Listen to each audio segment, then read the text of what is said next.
Karibuni tena ndugu wapenzi katika familia yetu ya maarifa ya neno, ili tuweze kutafakari kwa pamoja.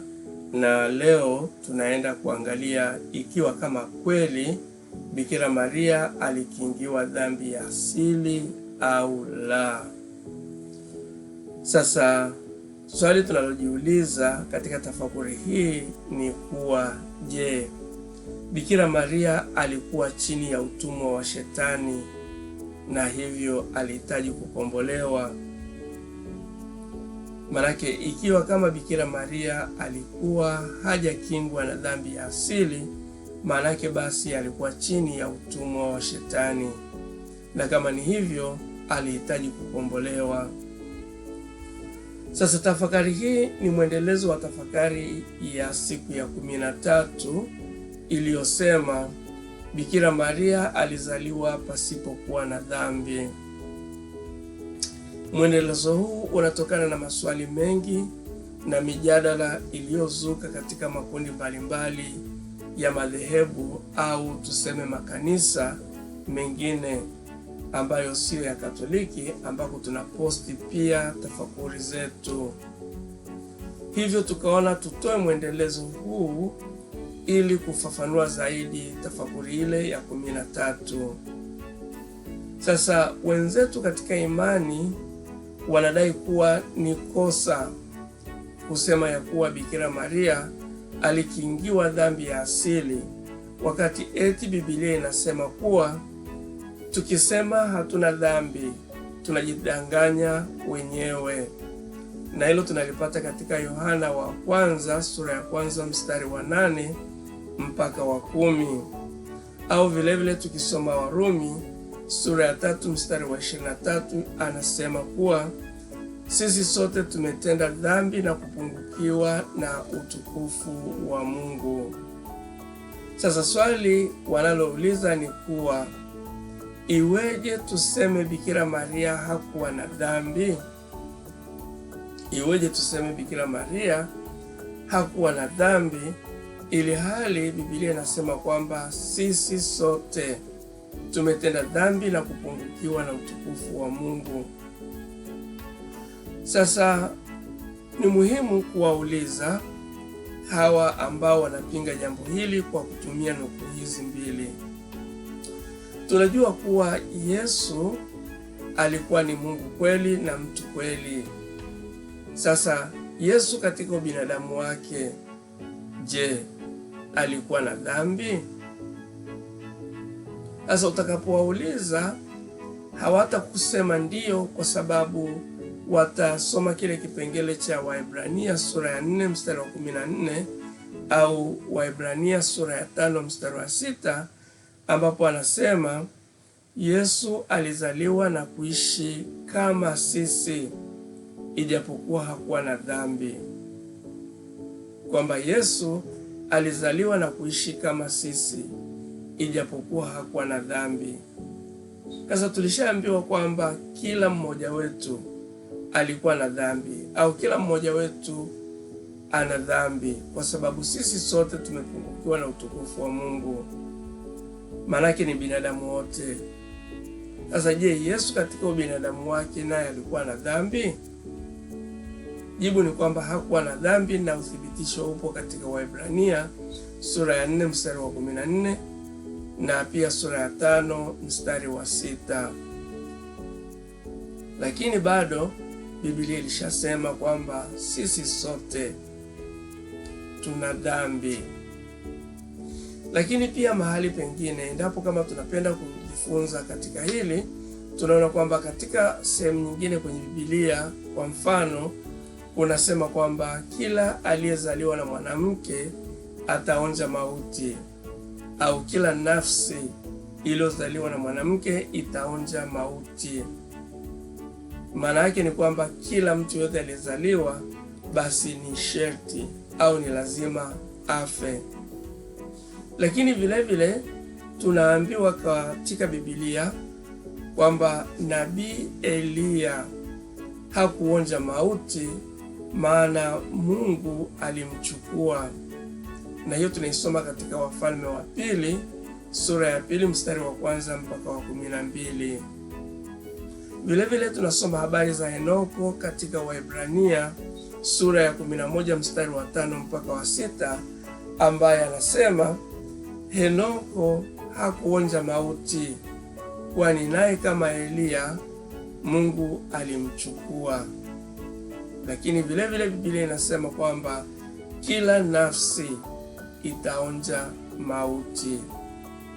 Lakini kuna hawa wawili ambao tunaambiwa ya kwamba hawakuonja mauti kwa sababu Mungu aliwachukua. Sasa swali ni je, vipengele hivi vinatofautiana? Hapana. Tumwangalie pia Yesu aliposema kwamba hakuna aliye mwema isipokuwa Baba yetu wa mbinguni.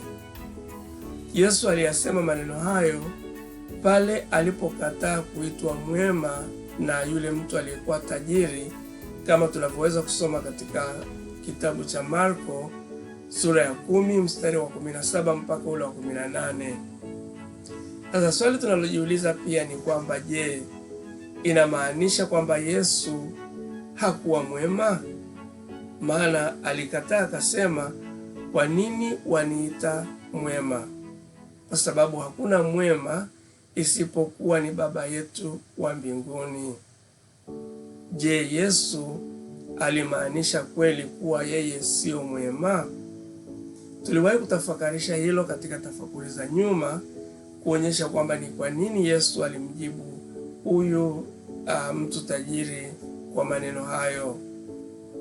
Kwa hivyo basi, unaposoma Biblia wakati mwingine usichukue neno kama lilivyo, ila inabidi kuangalia muktadha mzima wa neno lenyewe. Ni kwa nini likasemwa vile, linamaanisha nini? Lakini basi sisi Wakatoliki tunaamini ya kuwa mama yetu kipenzi Bikira Maria alikingiwa na dhambi ya asili. Alikingiwa dhambi ya asili. Lakini basi kama tulivyosema, wenzetu katika imani wanadai ya kuwa Bikira Maria hakukingiwa dhambi ya asili, na kama ndio hivyo, alihitaji kukombolewa kama watu wengine. Wanasema kwamba Bikira Maria hakukingiwa dhambi ya asili, hivyo alihitaji kukombolewa kama watu wengine.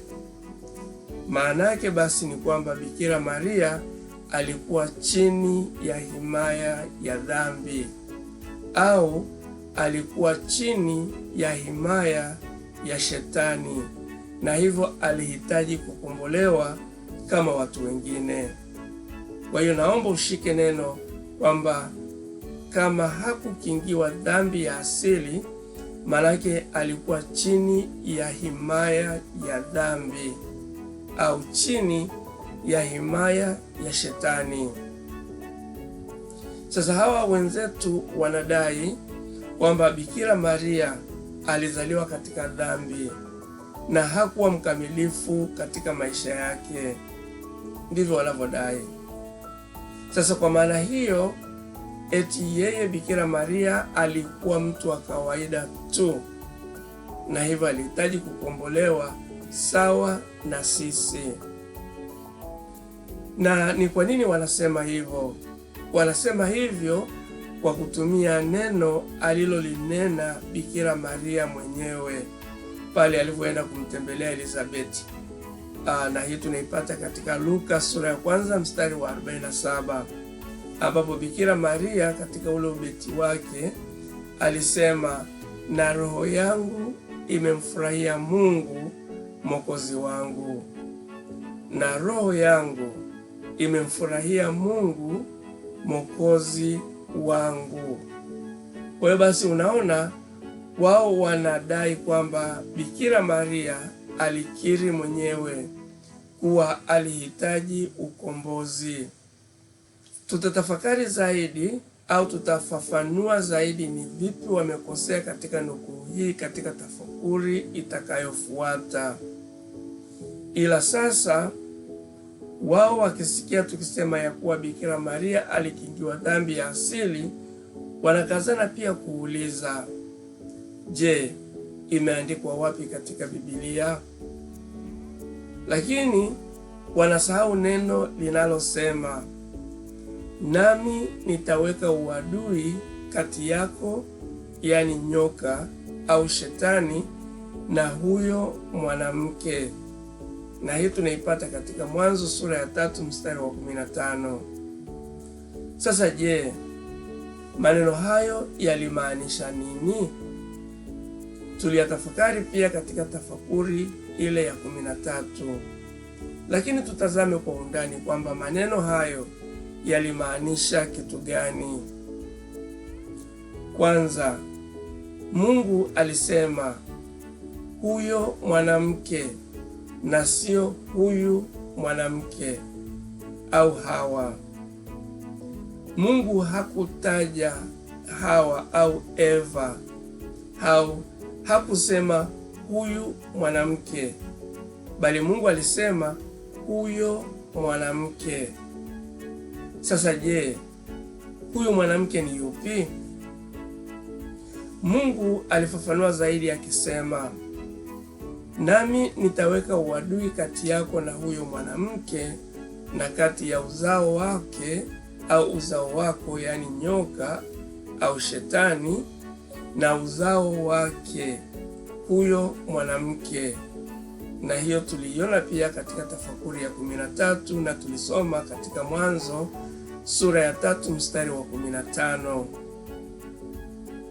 Sasa huo uzao wake huyo mwanamke utakuponda kichwa na wewe utamponda huyo mwanamke kisigino. Na hii tunaipata katika Mwanzo sura ya 3 mstari wa 15 vile vile.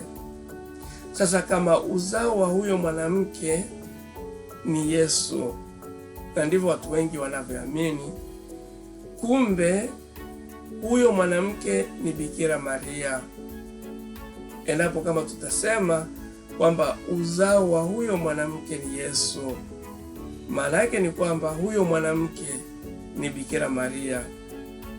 Na tuliona katika tafakuri ile kwamba Mungu alianza kwa kuweka uadui kati ya shetani na huyo mwanamke, kama Mungu alivyosema, nitaweka uadui kati yako na huyo mwanamke, na pia kati yako, kati ya uzao wako na uzao wa huyo mwanamke. Sasa huyo mwanamke basi ni Bikira Maria. Sasa ni kwa nini tunasema kwamba huyo mwanamke ni Bikira Maria? Tunaona kwamba Yesu mwenyewe alitufunulia jambo hili pale alipomwita mama yake mwanamke, na alimwita mara mbili. Kwanza Yesu alianza kumwita mama yake mwanamke katika harusi ya Kana, pale alipomwambia, mwanamke, nina nini nawe? Saa yangu haijawadia. Na hii tunaisoma katika Yohana sura ya 2 mstari wa 4. Utaona kwamba ijapo Yesu alimtii sana mama yake, hakumwambia mama, nina nini nawe. Hakutumia neno mama, alitumia neno mwanamke, nina nini nawe.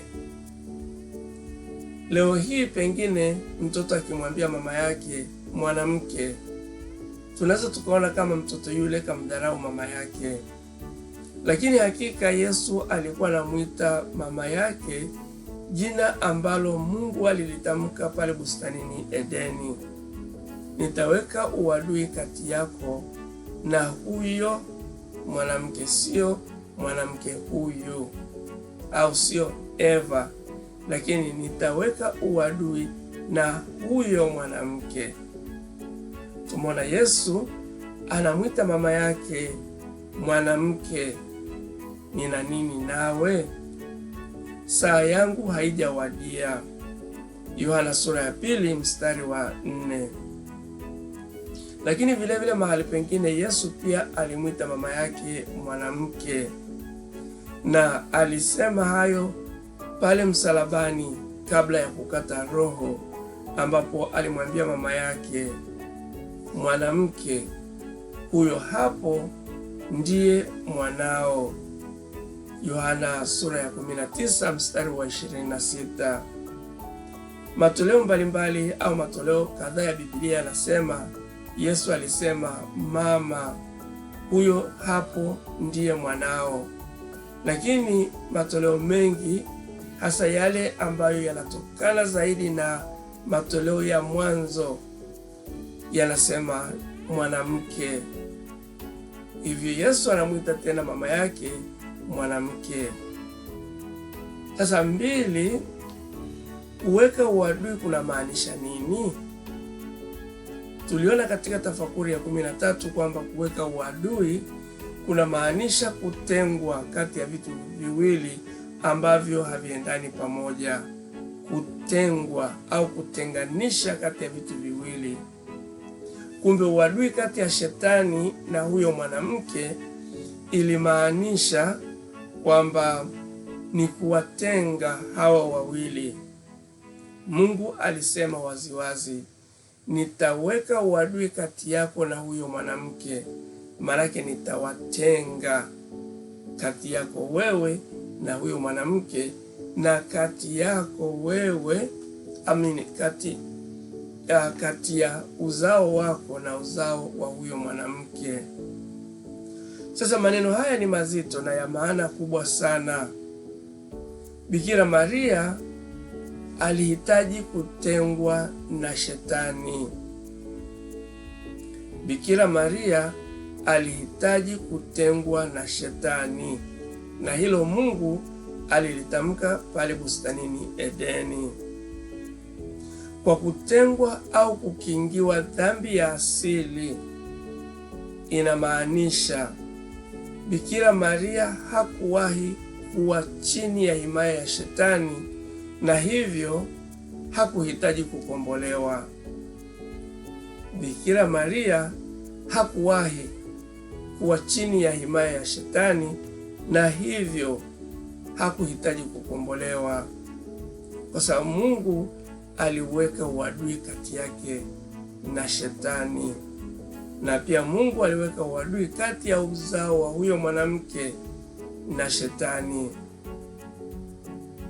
Sasa tuseme kwa mfano, kama Bikira Maria aliweza kuwa chini ya himaya ya shetani hata kwa nukta moja, basi ingemaanisha shetani aliwahi kumshinda, na hivyo basi ule unabii wa uadui kati ya mwanamke na nyoka au na shetani usingelitimia, jambo ambalo si kweli.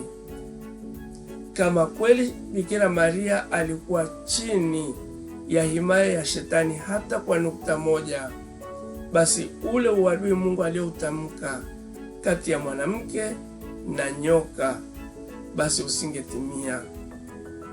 Lakini maneno ya Mungu yanasimama kwamba nitaweka uadui kati yako na huyo mwanamke, na hivyo basi maana yake ni kwamba Bikira Maria hakuwahi kuchangamana na shetani hata mara moja, au shetani hakufanikiwa kumweka Bikira Maria chini ya himaya yake, kwa sababu endapo kama Bikira Maria alikuwa hajakingiwa dhambi ya asili, maana yake alikuwa chini ya shetani kama tulivyosema kwa mwanzo.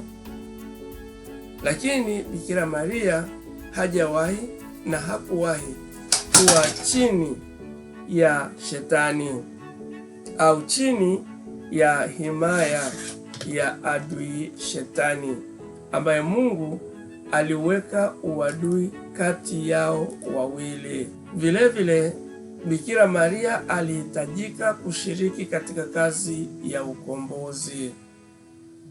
Bikira Maria alihitajika kushiriki katika kazi ya ukombozi.